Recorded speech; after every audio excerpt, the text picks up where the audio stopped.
वैसे जरूरी नहीं है, लेकिन फिर भी वीडियो को लाइक या फिर डिसलाइक कर दिया करें। मूवी के स्टार्ट में ही हमें ये पता चलता है कि एक फेमस एक्ट्रेस एना फ्रिट्ज की डेड बॉडी पार्टी के दौरान वहाँ से मिली है। इसका मतलब ये था कि एना फ्रिट्ज की अचानक ही किसी वजह से मौत हो गई है और अब उसकी डेड बॉडी मॉर्ग में भी आ चुकी है। इसके बाद हमें दो फ्रेंड्स दिखाए जाते हैं, जिनमें एक का नाम इवान था और वो दोनों अपने एक फ्रेंड पाओ से हॉस्पिटल में मिलने आए थे। असल में ये तीनों मिलकर एक पार्टी में जाने वाले थे, लेकिन पाओ की शिफ्ट तो 1 घंटे के बाद खत्म होने वाली थी, क्योंकि पाओ इसी हॉस्पिटल की मॉर्ग में काम करता था। इसके बाद वो तीनों फ्रेंड्स बाहर आ जाते हैं और यहाँ पर ये तीनों खूब ड्रिंक करते हैं और वो एना फ्रिट्ज के बारे में बातें भी करने लगते हैं। तब इवान पाओ से पूछता है कि क्या हम उसकी डेड बॉडी देख सकते हैं। अब क्योंकि ये रिस्की था, इसीलिए पाओ इनकार कर देता है, क्योंकि ऐसा करने से उसकी जॉब जा सकती थी। अब क्योंकि एना फ्रिट्ज एक फेमस एक्ट्रेस होने के साथ साथ काफी खूबसूरत भी थी, इसीलिए इवान बार बार इंसिस्ट कर रहा था उसे देखने के लिए। तब इवान के इतना फोर्स करने पर उसके दोनों फ्रेंड्स मान जाते हैं। तो इसीलिए पाओ अपनी जॉब को खतरे में डालकर अपने फ्रेंड्स को एक ऐसी जगह पर ले आता है जहाँ पर किसी का भी जाना अलाउड नहीं था। इसके बाद वो तीनों फाइनली मॉर्ग में आ जाते हैं, जहाँ पर पाओ एक डेड बॉडी के पास जाकर खड़ा हो जाता है और वो कहता है कि ये एना फ्रिट्ज की डेड बॉडी है। लेकिन जैसे ही पाओ डेड बॉडी से कपड़ा हटाता है तो वो तो एक बूढ़ी औरत की डेड बॉडी होती है, जिसे देखकर इवान और उसका दूसरा फ्रेंड डर जाते हैं। असल में पाओ इन दोनों के साथ मजाक कर रहा था। इसके बाद पाओ आता है एना फ्रिट्ज की असली डेड बॉडी के पास। तो पाओ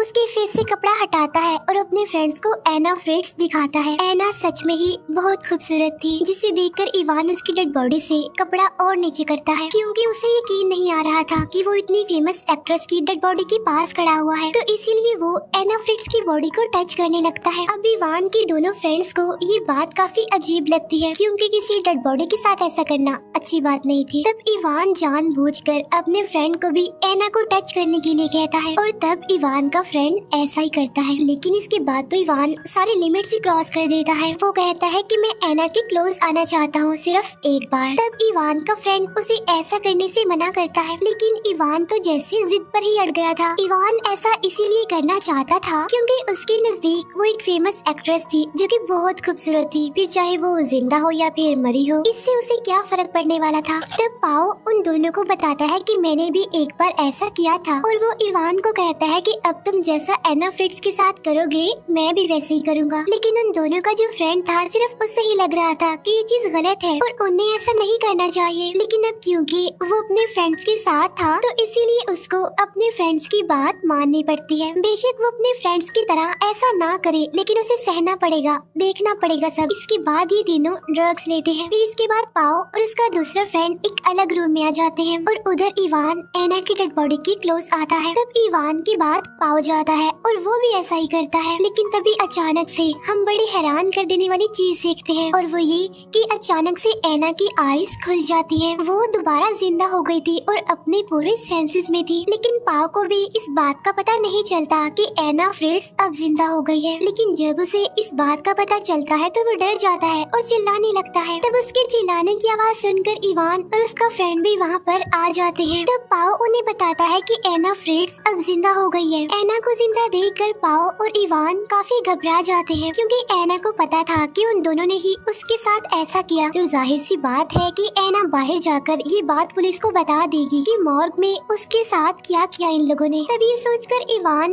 एना को मारने का प्लान बनाता है, क्योंकि वो किसी भी किस्म का रिस्क लेना नहीं चाहता था। लेकिन यहाँ पर इवान का फ्रेंड एना की हेल्प करता है और वो उसे कपड़े में लपेट देता है। यहाँ पर इवान का फ्रेंड उसकी इस बात से एग्री नहीं करता कि एना को मारा जाए,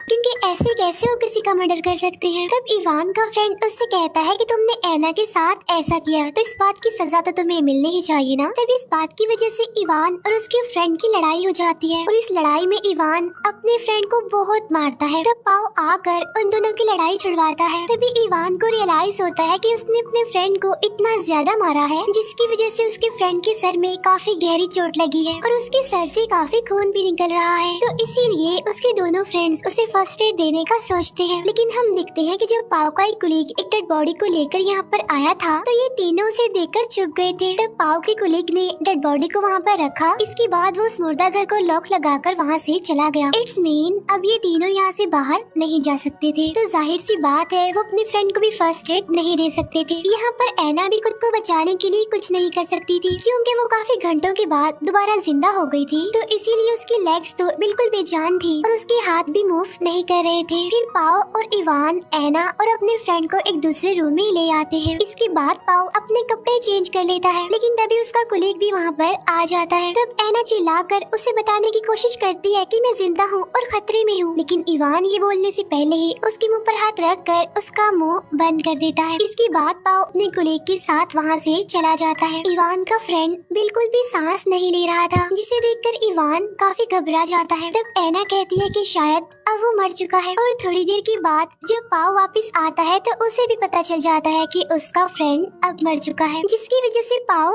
रोने लगता है। तो इसीलिए इवान उसे तसल्ली देता है और कहता है कि इसमें हमारा कोई कसूर नहीं है, ये सिर्फ एक एक्सीडेंट था। तब ऐना इवान को कहती है कि इस सब के लिए तुम्हें जेल होगी देखना। तब इवान उसे कहता है शट अप, अपना मुंह बंद रखो। इसके बाद इवान पाओ को बाहर लेकर आता है और प्लान बनाता है। इवान उसे कहता है कि अगर हम पकड़े गए तो हमारी लाइफ, हमारा फ्यूचर सब कुछ बर्बाद हो जाएगा। इसीलिए हमें अपने फ्रेंड की डेड बॉडी को कहीं पर छुपाना होगा, ठिकाने लगाना होगा, साथ साथ ऐना फ्रिट्ज को मारना होगा। अंदर ऐना खुद को स्ट्रेचर से नीचे गिराती है। वो उनके फ्रेंड की पॉकेट से मोबाइल निकालती है और हेल्प के लिए किसी को कॉल करने की कोशिश करती है। तभी पाओ और इवान भी अंदर आ जाते हैं और वो उससे मोबाइल छीन लेते हैं। इवान जब डायल स्ट्रेचर करता है तो उससे पता चलता है कि ऐना ने किसी को कॉल कर दी है, लेकिन उसकी बात नहीं हो पाई। तब ये दोनों ऐना को एक दूसरी जगह ले जाने लगते हैं और तभी उनके फ्रेंड की मोबाइल पर किसी की कॉल आती है और ये उसी पर्सन की कॉल थी जो नंबर ऐना ने डायल किया था। असल में ऐना ने अपने फादर को कॉल की थी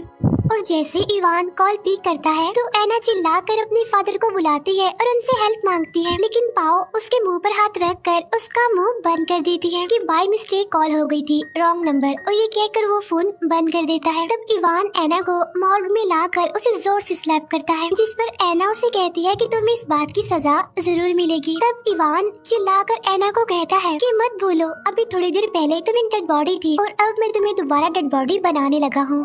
इसके बाद इवान कंटेनर लेने के लिए वहाँ से बाहर चला जाता है ताकि वो अपने फ्रेंड की डेड बॉडी को उसमें डालकर कहीं पर ले जा सके। पीछे से पाओ भी ऐना के हाथ पर बांधने लगता है। तब ऐना उसे कहती है कि तुम्हें इवान का साथ देने की कोई जरूरत नहीं है, क्योंकि तुम्हारा कोई कसूर नहीं है, क्योंकि तुमने कुछ नहीं किया, सब कुछ उसी ने किया है और वो एक झूठा इंसान है और उसने ही तुम्हारे फ्रेंड को मारा है। जिस पर पाओ कहता है कि हाँ ठीक है, लेकिन वो तो एक एक्सीडेंट था। जिस पर ऐना उसे कहती है कि नहीं, ऐसा नहीं है। असल में जब तुम अपने कुलीग के साथ बाहर गए थे तो इवान ने अपने फ्रेंड का गला घोटकर उसे मार दिया। तब अचानक से पाओ इस बारे में सोचने लगता है, लेकिन तभी वो ऐना के मुंह पर टेप लगाकर उसका मुंह बंद कर देता है।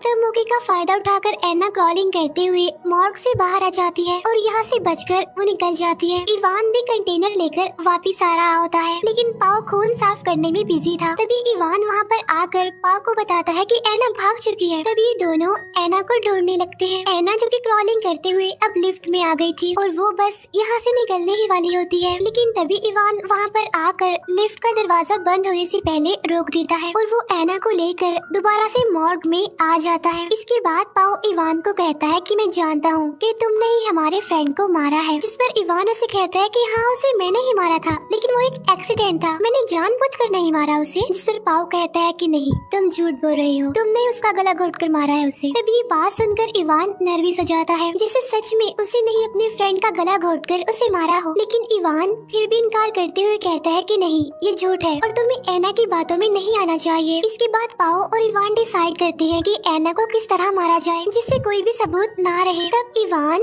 ऐना के सामने से रोकर उसे मारने के लिए कहता है, जिसके लिए पाओ इवान को एक कपड़ा लाकर देता है। तब इवान वापस से कपड़ा पाओ को दे देता है और उससे कहता है कि मैं नहीं, तुम मारोगे ऐना को। लेकिन पाओ ऐना को मारना नहीं चाहता, क्योंकि उनके फ्रेंड को भी तो इवान नहीं मारा था। अब क्योंकि इवान इस पूरे क्राइम का रिस्पॉन्सिबल खुद को नहीं बनाना चाहता था, इसीलिए इवान पाओ का हाथ पकड़ लेता है और जबरदस्ती ऐना के मुंह पर कपड़ा रखवाता है। तब वो लोग कपड़ा नहीं हटाते और एना एक बार फिर से मर जाती है। इसके बाद वो एना की बॉडी को स्ट्रेचर पर रखते हैं और अपने फ्रेंड की डेड बॉडी को कंटेनर में डाल देते हैं। तब इवान उस कंटेनर को लेकर वहाँ से चला जाता है। उधर पाओ भी एना की बॉडी को साफ करने लगता है। इवान अपने फ्रेंड की डेड बॉडी को एक जगह पर फेंक कर वापिस आने लगता है। पाओ ने एना की बॉडी को अच्छे से साफ कर दिया था और वो बस जाने ही वाला था, लेकिन जाने से पहले पाओ एक बार एना के मुंह से कपड़ा हटाता है और वो दिखता है कि एना अभी जिंदा है। तब पाओ एना को कहता है कि चुप रहना और रिलैक्स भी। अब यहाँ पर सवाल ये उठता है कि एना तो मर चुकी थी, तो फिर वो दोबारा जिंदा कैसे हो गई? असल में एना जब पाओ को ये कह रही थी कि सारा कसूर इवान का है, तुमने कुछ नहीं किया, तो तभी इन दोनों यानी एना और पाओ ने प्लान बनाया। प्लान के मुताबिक जब एना का दम घुटने ही वाला था तो उससे पहले उसने ऐसे ही रिएक्ट किया जैसे वो सच में मर चुकी हो, और यहाँ पर उसने मरने की इतनी अच्छी एक्टिंग की कि इवान को उसका पता ही नहीं चला। इसके बाद इवान भी मॉर्ग में वापस आ चुका था। इसके बाद वो दोनों फ्रेंड वहाँ से निकलने लगते हैं। तब जाने से पहले इवान अपना वॉलेट चेक करता है, लेकिन उसमें उसका आईडी कार्ड नहीं था। तब इवान अपना आईडी कार्ड लेने के लिए वापस से मॉर्ग में आता है। अब यहाँ पर पाओ उसे रोकने की कोशिश करता है, लेकिन इवान अंदर आ जाता है और वो भी देख लेता है कि एना फ्रिट्ज अभी जिंदा है। तब एना को जिंदा देखकर इवान पाओ पर काफी गुस्सा करता है और वो उसका गला घोटने लगता है। अब क्योंकि इवान अपने पहले दोस्त की तरह पाओ को मारना नहीं चाहता था, इसीलिए वो उसे छोड़ देता है, लेकिन तभी एना एक सीजर से